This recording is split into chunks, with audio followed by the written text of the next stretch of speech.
Hi, I'm Joanne Murphy, and welcome to Try Talking Sport, the podium podcast for athletes, adventurers and endurance enthusiasts.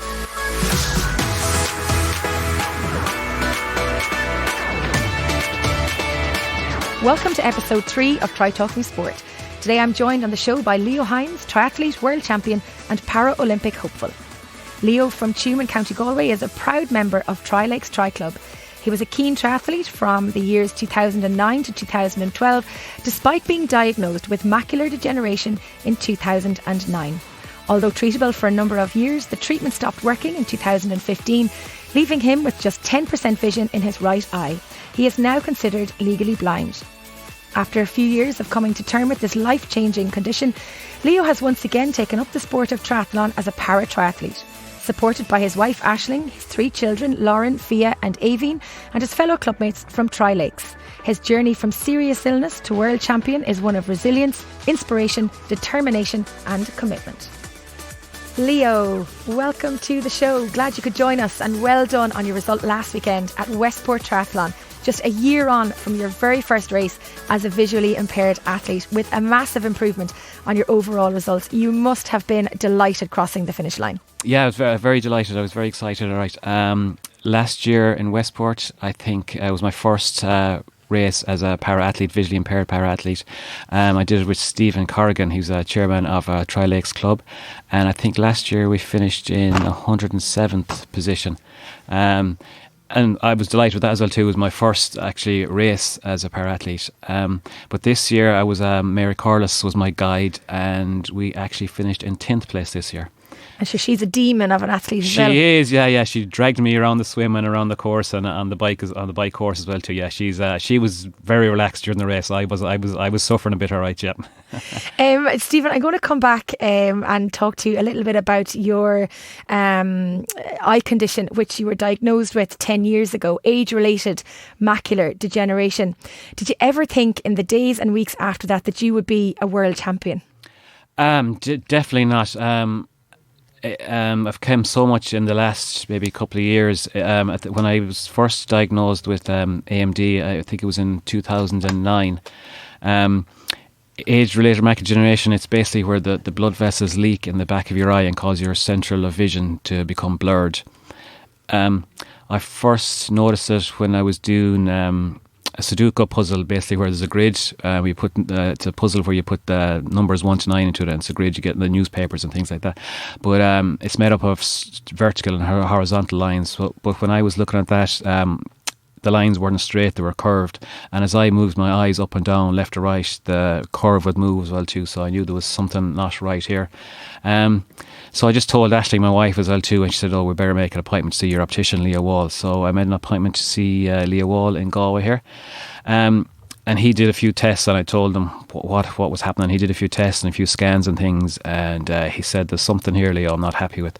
So he went out to the office for 2 minutes, and he came back in to me, and he said, "Leo," he said, "I don't want you to panic now," he said, "but I've made an appointment with you to see Frank Kinsley in the Galway clinic, and he wants to see you first thing in the morning." So we thought, oh, what's going on here? This is a bit of a fright. Yeah, absolutely, yeah. So next morning, myself and Aisling went up to the Galway clinic here, and Frank did more tests and more scans and things, and he said, "Yeah, Leo," he said, you have macular degeneration, and as I said, it's basically where there's weak blood vessels in the back of your eye, and they leak into your macula and they distort your vision. And he said, if this happened 3 years ago, he said you'd totally lose your vision. So we were going, oh my God, yeah. But he said, lucky enough, he said there is a treatment for it now.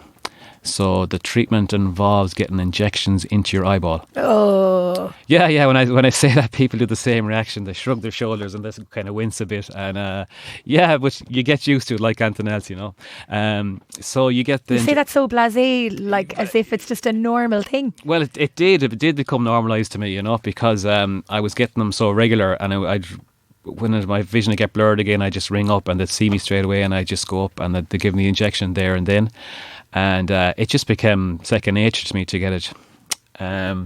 So at the start, the first injection, I was getting them on a monthly basis for the first 3 months, and there was no sport, no contact sport, nothing. Everything was put on hold for those few months. And my eyesight improved literally within a few days. The vision came back again. I thought, this is great, and that continued on. Then my vision could be fine for a few months, and then maybe 6 months later, I might notice my vision going blurred again, and again I'd ring up and they'd see me again as an emergency case. They'd see me straight away the next morning, and again injection again. And a few days it'd clear up again and I'd be fine, back in action again. So. And you were playing football and soccer and all like regular. Oh yeah, I was healthy, fit, happy. Yeah, happy, fit, playing sports, playing everything. Played with the Galway Masters over 40s. Got 1-2 All-Irelands with them. And everything was fine. No, work wasn't affected. Family life was fine. Everything's okay. I didn't even tell a lot of my family that I had this, because it was just go up, get the injection, and you're fine, back in action again. So I didn't even tell my family about it, a lot of them. So that continued on for years until 2015, when again in late 2015, again noticed the blurred vision again, and again made the phone call again and said come up again. So the same routine again, got the first injection again, and a few days went by and there was no improvement. So I thought, this is a bit strange. So again rang up again and we tried another injection, and then that didn't improve anything. So I thought, this is kind of strange. So we tried different brands of injections, and this was going on maybe for 3 months between everything. We tried steroids and everything, and went to see, through work, then, because I was sick from work, I needed to see a different consultant as well too, and they did more scans and they confirmed everything and stuff like that, and they basically said, you need to prepare yourself for the future. And holy moly. Yeah, that was like myself and Aisling just looked at one another and we said, what's going on here? That's kind of a bit of a shock. We're so used to everything being right after the injections, everything we're fine, that they said no, that this is degenerated and it's not going to get any better. So you have about 10% vision now in your right eye, isn't it? Yeah. The right eye that's affected. Yeah. Yeah, and how did you deal with that diagnosis at the time? At the time, shock was number one. We didn't know what to do, what was going to happen. Our lives were turned upside down, between work related and family related and doing things. It was a complete shock. So basically, after that, we were put in contact with the NCBI Ireland, the National Council for the Blind, and met up with them, and through them we were getting more tests and things, and I was registered legally blind then. And through them, they were very good. They gave me different aids and different magnifiers and things like that would help with my vision. I have 10%, but if I can magnify things, I can see them. But looking at things long term is just hard, because everything vibrates and moves and just messes with your head a bit. But from that, we went to there was counselling, and they set up courses as well to meet other people with similar visually impairments as well too. So that was great to meet with them. It was a dark time in life, it was hard to accept, because I did have to give up work then as well too. Work were actually fantastic. They tried to do everything they could do. You were an engineer? I was, electronic engineer with a company here in Galway, and they were absolutely fantastic, and they tried everything they could to try and work around to make sure I could do something. But at the end of the day, I just couldn't. Between travelling, I couldn't drive obviously as well too, no driving. Getting around is a bit more difficult as well too, and obviously seeing things. But it must affect like everything, like literally, if you put your hands in front of your face, can you see them? Or it's funny, if I put it in front of my face, I can see the outside, but I can't see the centre of it. It's the centre of it is missing. That's your macula is where you have all your detail. It's where you see things clearly, and when you're reading it, you see all the detail, and that's all blurry. Okay. But your brain tries to do the best it can, so it takes the surrounding things and tries to blend it in to look like, to make up for the missing pieces, and it's the colours are kind of there, but it's all mixed up and blurry and vibrating and moving around. So it is hard, yeah. Now I can't see people's faces, but I'll recognise their size and their build and things like that, and they're kind of. So it's kind of the finer details are really difficult. Yeah, so that must have affected daily life massively, from getting up in the morning to dressing yourself to eating to preparing food. I mean, I'm only guessing, but I imagine it has a huge impact. Absolutely, yeah. The amount of times I've put on t-shirts inside out, and put on my trousers back to front, and I know I should laugh. Yeah, I know, yeah, but that's part of it, you know. As long as your tri-suit goes on the right way around. Yeah, put your helmet on the right way around. Well, I've done that wrong as well too. You wouldn't be the first person. Yeah. I've been told that, Leo, you have the helmet on the wrong way around. Oh, so and I have one out of eyes on the front, so I know it's back to front anymore. Well, that's a good little tip. Yeah, exactly. Yeah. So daily life was definitely turned upside down, you know. Like you said, learned to do things for myself. And through NCBI, I learned to do things differently. Not to stop doing the things, but to just do it in a different way. And Aisling has been fantastic as well too. Like, she's basically took up Aisling, when this happened first, Aisling couldn't drive. So she, within the space of a couple of months, she had to learn to drive and pass her driving test. And no pressure, Aisling. No pressure, yeah. But she came through it all right, yeah. Some say she can't drive yet, but she's... That's a bit harsh. I'm sure Aisling won't be too impressed when she listens to the show now. You mightn't get the dinner cooked for the week. She's well used to hearing that anyway. So she had to learn to drive, and with 3 young kids, you know, with Fia... we've Aveen, or started the oldest, I suppose. We've Lauren, she's 8. With Fia, he is 5, and with Aveen, she's 4. So, you know, a busy household, family, you know, bringing kids here, bringing them there, different sports, different activities to do. So Aisling's taken on that mantle. She's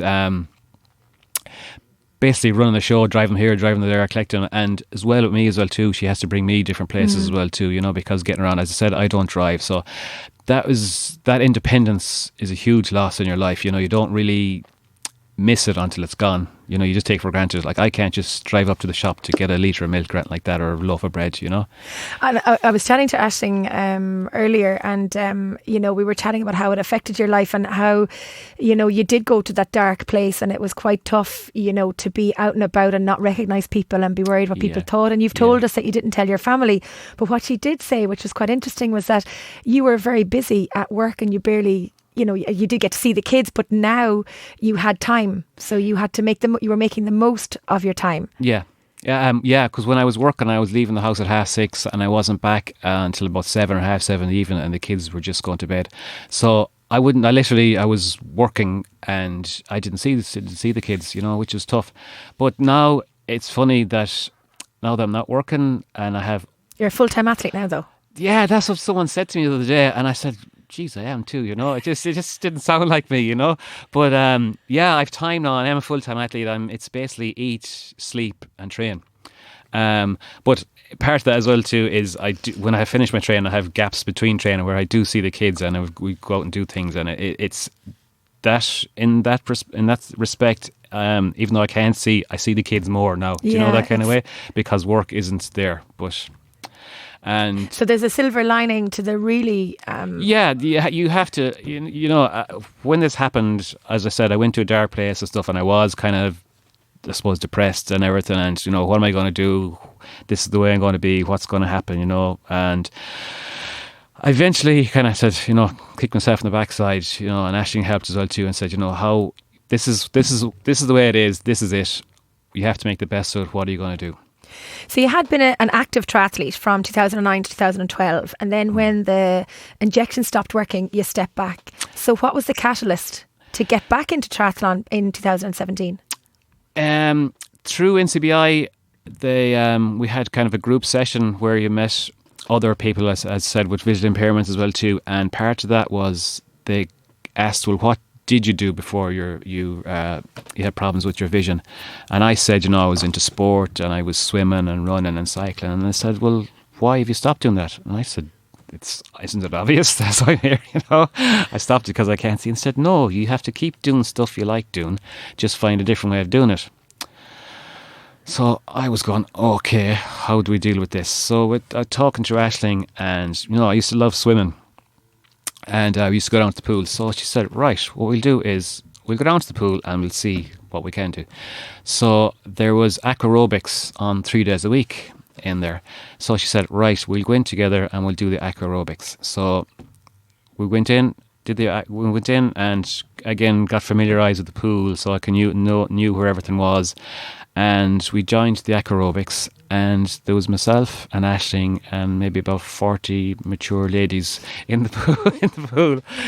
So I looked out of sorts, but they were fantastic. They were brilliant. They were there doing their aerobics, but they're there talking and chatting and everything, and made you feel really welcome. So after doing a few weeks of that, maybe a few months of that, I said, we do that aerobics class, and then afterwards I said, right, I'll go for a swim, and in a lane on my own, so I could go from one end of the pool up to the other and back again, up and down. So I started doing that, just swimming maybe a couple of lengths, and then from that I started swimming, and I felt this was great. You're out and about, you're meeting people, which is very important, is to go out and meet people and socialise. You have to stop being on your own, get out, meet people and talk and chat, and people are fantastic. They'll help you as much as they can, and a Coral Leisure Centre are absolutely fantastic. They made me feel so welcome down there and helped me in every way they could. So I started getting into the swimming like that, and then later on Aisling saw an ad on Facebook, I think, for Galway Sports Partnership, where they were having an open day in Tuam for people with disabilities, with different disabilities, different sports to try out. And she says, you're going? And I said, I don't really want to. Do I have to? And she said, you're going. So I said, okay, as I always do when Aisling tells me to do. So we made contact with them, and we went to, I think it was in St. Giles, it was held there. And in there was different sports, so I tried different ones, and Aisling said, there's a bike over in the corner here. I said, right, what's that? So we went over, and it was Galway Visually Impaired Activity Group, and it was a tandem. And I was never on a tandem, never saw one before in my life, hadn't a clue what it was. So we got talking to them, and they said, well, do you want to give it a go? And I said, okay, right, we'll give it a go. So we wheeled out the tandem out into the car park. Who went, yourself and Aisling, or No. It was I can't think of her name now at the minute. It's escaped me. But it was one of the crew from the activity group. Yeah, it was one of the pilots. On a tandem, there's two people that cycle. Obviously, the person in front is the pilot, and the person in the back is called the stoker. Or if you're you can be a pilot or a captain, or the stoker is the person in the back. So basically the pilot is in front, and they have all the controls. They have the brakes, the gears, the steer, and the stoker sits in the back. That's basically me. So I just sit there and pedal. That's it. So in the car park, we went out and did about 5 or 10 minutes just cycle around the car park, and I fell in love with it straight away. Just the freedom of it, being out. And the independence, of course, as well, to a point. Yeah, and being active again, just, having the wind in your face and stuff. And I said, I really miss this, because it's something I love doing. And I said, I miss this, right? So I have to get into this again. So from there, got talking to the Galway Visually Impaired Activity Group. They're fantastic as well too, and they have maybe 10 tandems, and it's volunteer basis that pilots come out and they bring people with visual impairment, bring them out on leisurely spins. It's usually maybe once every 2 weeks during the summer on a Sunday, so they just go for a spin, go for tea, go for coffee, tea, a scone, whatever, and just, so it might be maybe 15, 20k. But the people I met there were fantastic as well too. Other people with visual impairments, and they were just hilarious, and they were really funny as well too. So it was really enjoyable. So from there again, the pilots were saying, geez, Leo, you're kind of strong on the bike, you're fairly good, you can really feel, they say it's like having a little motor on the back. So, you were well able to pedal. I was, yeah. But I was never on a tandem before in my life, so I didn't know how well I was going or not. So that kind of led on to getting into the cycling. And from there, then I started... I heard a story that you bought a bike. You bought a tandem. Yeah. But that yourself and Aisling were out on the first tandem that you bought. It was on Christmas time, I think. Was it around the time of the snow and the ice and stuff? And you couldn't get out. But you were cycling in circles around the housing estate. That's right. And you were spotted by Tommy Carton. We were indeed. Tommy, the local postman there, spotted us. Yeah, because I liked doing the tandem so much, and I was only going out once every 2 weeks, I really enjoyed it. I said, I have to do more of this. So we bought the bullet and we said we need to get one ourselves. So I had to get one custom made, because normally in a tandem it's the bigger rider in the front and the smaller rider is in the back. It's usually, I know it's a bit of a cliche, but it's usually the husband in front and the wife in the back. But in our case, Aisling would have to be in the front and I would be in the back. So I'm about 6 foot and Aisling is just about 5 foot, so there's a bit of a height difference. So we had to get it specially made so it'd suit her in the front and me in the back. So after months of going back and over, we got it, send her measurements and stuff. We eventually got the bike. Now, it just came before Christmas, the week before Christmas, so it was an early Christmas. That was in 2017, and then that came on to 2018, and we couldn't go out because of the frost and the ice and the weather. So I was there like biting my nails, ready to go out and give it a go. So eventually, I think it was in February time, we eventually got out, and so Aisling was a bit nervous because she was never in a tandem before. I was used to doing it with the Galway visually impaired. I was kind of used to being on the back. So we went out and did a few cycles around the estate just to get used to it, get the handling, because a tandem is like it's like comparing driving a car to driving a bus. You know, they handle differently. It's a huge bike. It's heavier. It takes longer to stop. It takes longer to get going, and it's different steering as well too. It's very hard to turn around corners. So myself and Aisling did a few trials around the estate, and then one day we had a little bit of an accident. Is right. We came to a sudden stop at a junction just in the estate, and I was clipped in the back with my pedals, with my cleats, and we actually put her foot down, but I fell over, and my weight and the weight of the tandem, and Aisling tried to hold us up, but because I fell over, it wrenched her elbow, and she pulled tendons here, and she pulled a chip off a bone off her elbow. Ouch is right. Yeah, so she was out of action for a while. So then we stopped doing it because I had no pilot. I can't do it on my own. And then I met Tommy Carton, and he's in our estate as well too, and he saw us going around and he said, "You're going well on the bike." I said, "Yeah, we were." I said, "But we had a bit of an accident." I said, "Aisling can't do it." He said, "Sure, I'll give it a go." You know, Tommy said, fair play to Tommy. Yeah. Sure, I'll give it a go. And I said, "Okay, right." So the next day I spotted him again and I said, "Right, when are we doing this?"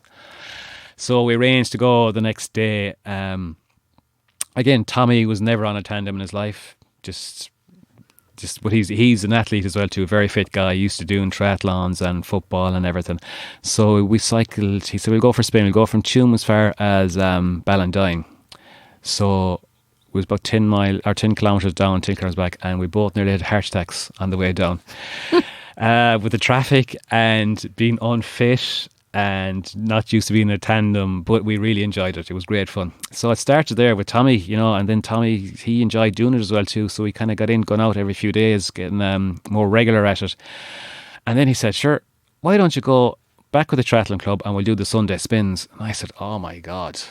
You know, because those spins, they'll be up in 50, 60k. And I said, "How are we going to manage that?" He said, "We'll keep training." He said, "We'll get into it and we'll start doing it with them." So that was how we started off, back into the triathlon club again, and we started doing the Sunday spins and loved it. You know, it was getting fitter, getting stronger on the bike, and we were getting so good on it that we were faster than the others, and they hated seeing us coming because they knew they were in for a tough, fast spin. But yeah, and the banter was very good, you know, talking to the guys, and they're all so interested on the tandem and me and how it worked and everything, and different guys. Then we were talking back and over, and then one of the guys, "Sure, Leo, sure, you'd be well able for a triathlon now." I said, "Yeah, of course, no problem. I wouldn't. I know about it." And if you say that to a Tri-Lakes member, it's kind of a commitment, really. Exactly. It was mistake number one. Yeah, showing an interest. Never showing interest. So I said, "Yeah, sure. How are we going to do that?" And Stephen Corrigan is the chairman of the club. He said, "Sure, I'll do it with you, Leo. I'll do it with you." So I hadn't a clue how a visually impaired athlete is going to do a triathlon. He hadn't a clue. So we went on Google and started looking up YouTube videos and see how is this possible. So that's how myself and Stephen got into it. And I said that was 2018 in Westport. That was our first triathlon. We did it together. So how does it work? For those who are listening who mightn't know how a visually impaired athlete swims, cycles and runs to the finish line. Yeah, how it works is for the swim section, we're tethered together. We have a cord, for the want of a better word, is a bungee cord, and we're tied together, either from waist to waist, or leg to leg, or knee to knee, or ankle to ankle. Different athletes have different preferences, but myself and Stephen were kind of waist to waist, so it's like a bungee cord. So Stephen be swimming on my left, because when I swim I breathe to my left, so I could see him beside me. And if Stephen has to obviously see where we're going, and he's the guide, so if he wants to go left, I feel the cord stretch and I know I need to go over that way. So it's all really on sensation. It's on sensation, yeah. And if we need to go to the right, I get an elbow, or I get hit in the face, or a push. That's what happens. Yeah, that's it. Yeah. So you get just like a normal triathlon swim then. Exactly, like a normal triathlon. Yeah. So you get to know your guides very well, and you become very close. I presume you have to trust them really with your life almost when you're flying along on the bike and even in the water. Yeah, you do. You really do, absolutely, because in the water you're following them, so they lead you around. When you when you come to transition, then you take off the tether, you take off your wetsuit and all that, and then you obviously onto the tandem, whereas the guide is in front and I'm in back. So when we run out, I just hold onto the saddle at the back, and they run with the bike, so I'm just kind of being guided along by the bike, and then we just get on. And when we start off, then you have to get your pedals right together, and it's a 3, 2, 1 go, so we push off together. And then when you're on the back of the bike in a triathlon, you're going flat out as fast as you can. So I'm there, and I'm just on the back pedaling like a lunatic and holding on to the handlebars, and I can't see what's going on, and they're in charge, as I said, the steering, the gears, the brakes. Now they have to give me cues of, say, when we're coming to a hill, because I know we're coming to a hill, or if we're coming to a left bend, they have to lean to the left. If I'm going to the right, I have to lean to the right. They'll tell me for passing people, or they'll usually shout and roar at me to push. Actually, Aislinn's the best one for that, telling me to push, or shouting and roaring at me. Poor Aislinn's getting an awful reputation here. She's very good. I couldn't do any of this without her. I know. Definitely.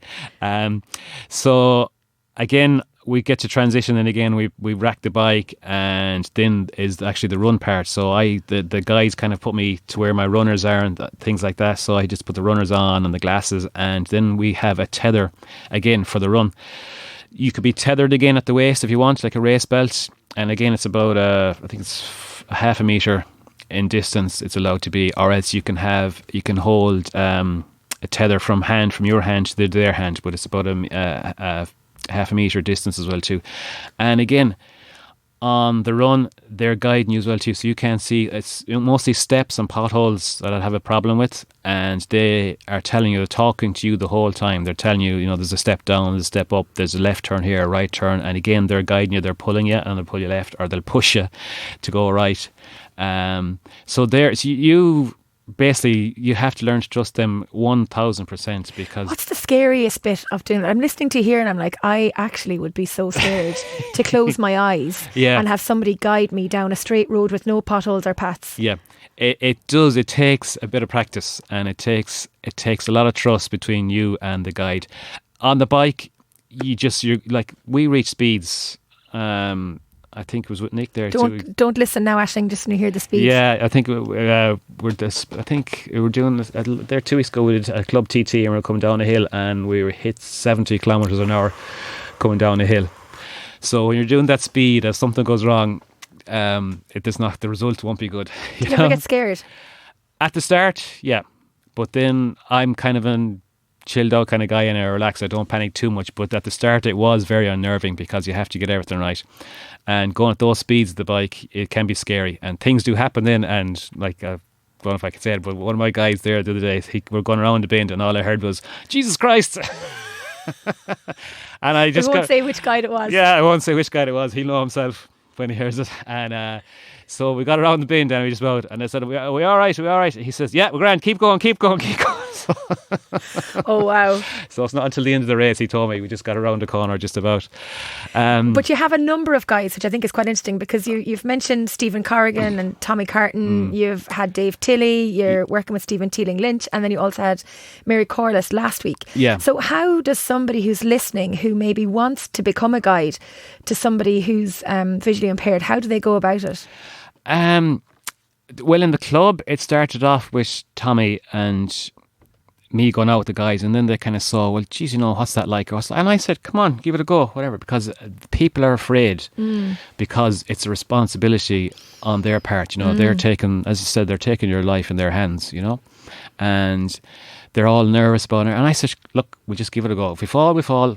That's what happens. And they got into it, and when they get on the tangent then and they get going on it, they realise, okay, it's not as hard as I thought. And then they actually get to enjoy it, because it's the speed of it as well too. It's addictive because you're going so fast as well too, and you're then say, my God, this is crazy, this is brilliant, and they get to like it like that.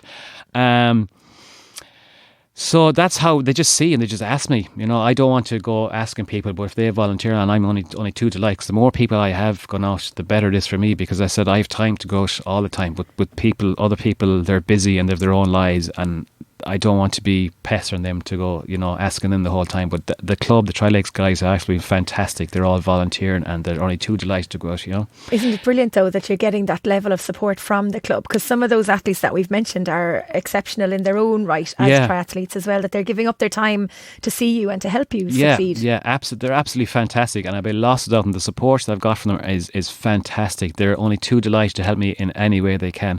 Even there, I did Westport with Mary Corliss last week, and I think that was only our second time out doing a triathlon together. I did the Joey Hannon with Mary as well too.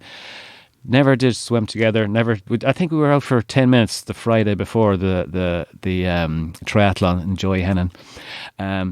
But yeah, they're fantastic, and they're willing to give their time, and they're willing to kind of take you on board and mind you as well too, because there's a whole race thing as well too, but then there's the whole build up to the race and after the race, and they have to be there to kind of walk you around, because it's all different areas and there's obstacles and things, so they have to be there as well too to guide you around actually when the race is over as well too. And they've absolutely been fantastic with doing that.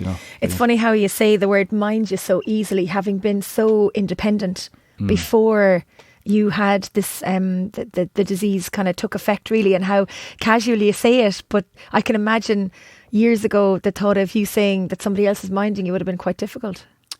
Yeah, because I was always independent, always did my own thing, I'd always wouldn't ask for help. I'd do something myself first and see if I could get it done myself, and then if I couldn't, then I would ask for help. But because of this, it changed my mindset completely, that it's not an issue now to ask for help from people, and I can do that easier now, asking for help, and it's people are only too delighted to help. People, if you ask people for help, 99% of them will help you, no problem.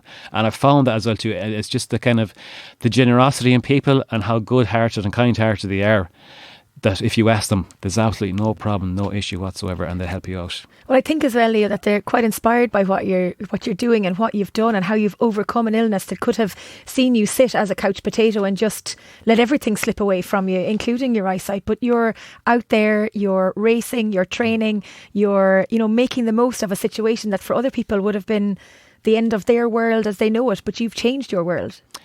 I have, yeah. No, at the start I was kind of, as you said, a couch potato, and I put on weight and everything, and I was, where am I going to go? But you have to. Everybody has their crosses to bear, and we don't know what goes on behind closed doors and what people have, what ailments they have, and what they don't have.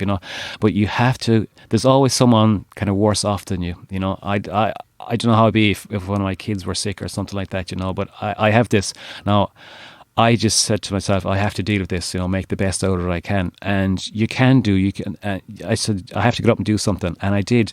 And people will help you no matter what you want to do. If you ask people for help, they will help you along your journey to get out. And it has been a fantastic journey. In the space of a year and a half, where I've come from sitting on the couch, not going out to meet people like that and everything. Now I'm going out and people are coming up congratulating me and well done and talking to me and everything this, and I'm gone the whole time, So you were like a celebrity walking in here to Galway Bay FM. The presenters all knew who you were, And another group that have been very supportive as well, and probably led to you representing not only your club but your country, is the Triathlon Ireland Para High Performance Development Squad. So you're a member of that squad.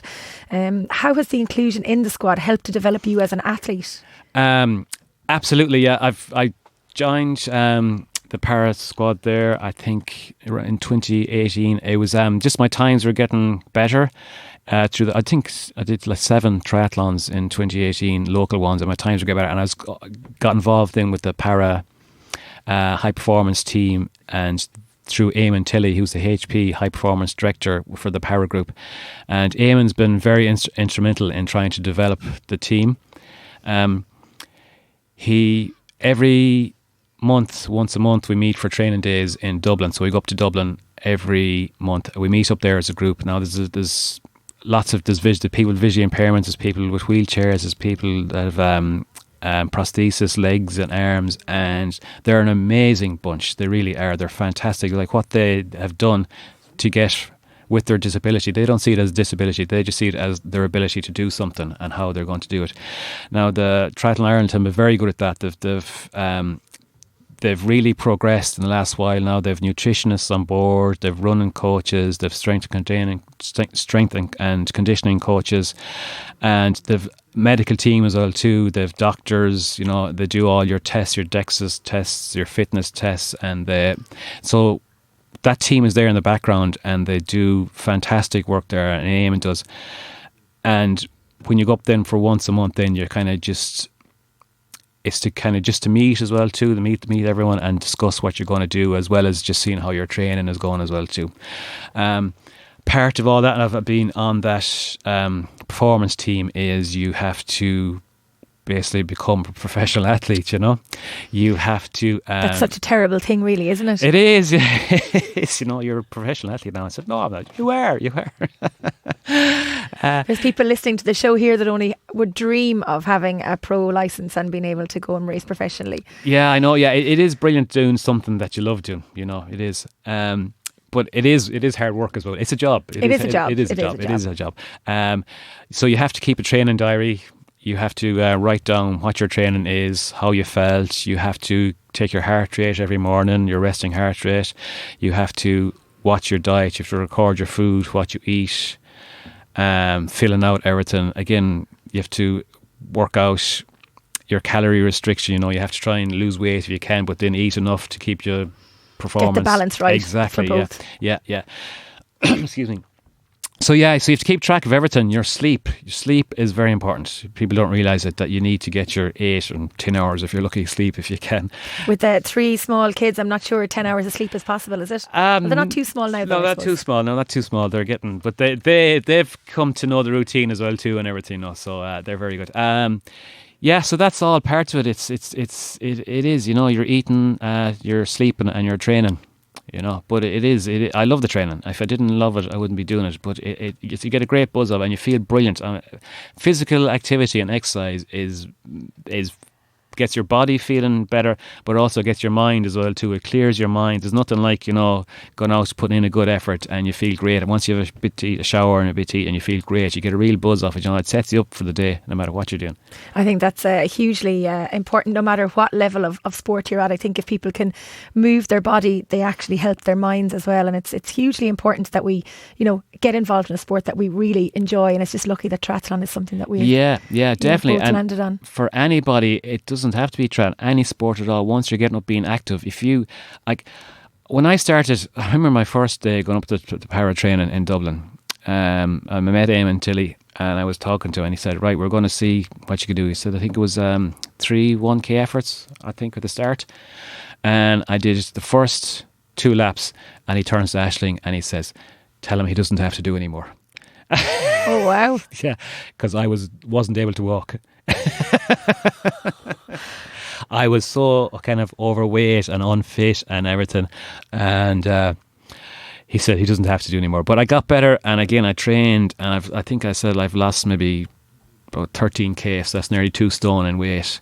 And as well as being healthy like that, it does get your mind focused and positive. I think and positive, exactly. Yeah. So I don't think now of what I can't do. I just think I can do anything I put my mind to, but I just have to figure a way how to do it. There's always a workaround. I thought, like as you said there at the start, did you ever think you'd be out running and cycling and swimming?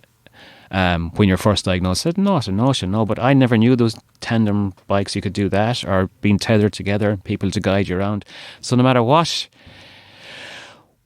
ailment or what disability or what you have in life, there's always a way around to do something. Definitely. You just need to, the hardest thing is to ask for help. But once you get that, it just snowballs from there. And I said the last year and a half here has been a kind of roller coaster ride, up and down. It's been amazing, you know.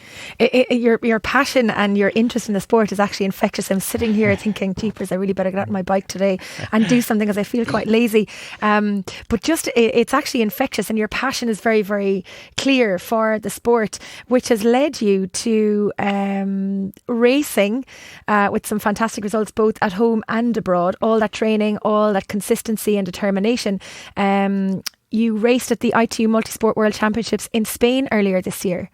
Third in the duathlon, world champion in aquathon. That's right, yeah, I did. That was fantastic. It was, I have to mention Dave Tilley here is actually Eamon's brother. He was my guide. He's my guide internationally. He guided for me in Madeira in 2018. That was my first International Triathlon World Ireland, and he guided me that day. So we went over there for the weekend and did that race. Aisling was there as well too. She kind of came with me to chaperone to make sure they were able to look after me and mind me.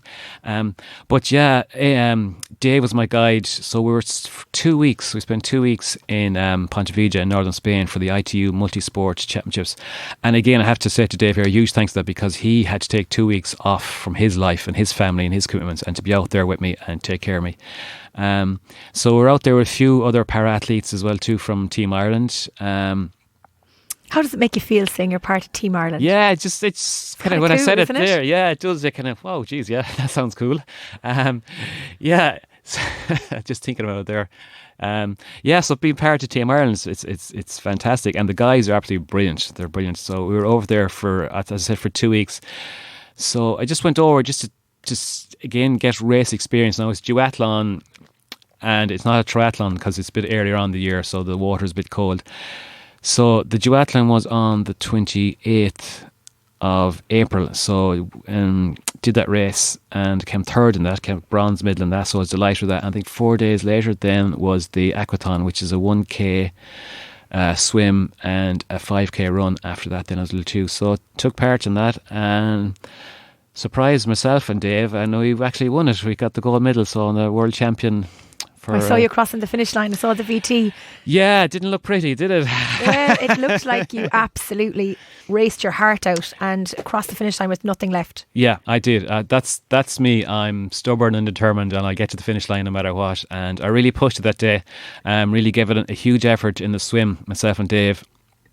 And we actually passed out the Team GB, the British guys, and we got into transition first.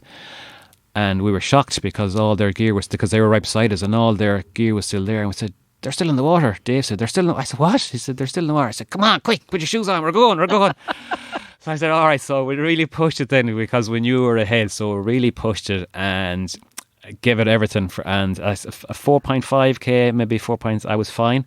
The last coming to the line, the legs just went. And I don't know if anyone ever has that sensation where your legs don't do what you tell them to do. They're just wobbling all over the place. So Dave he said, don't fall now.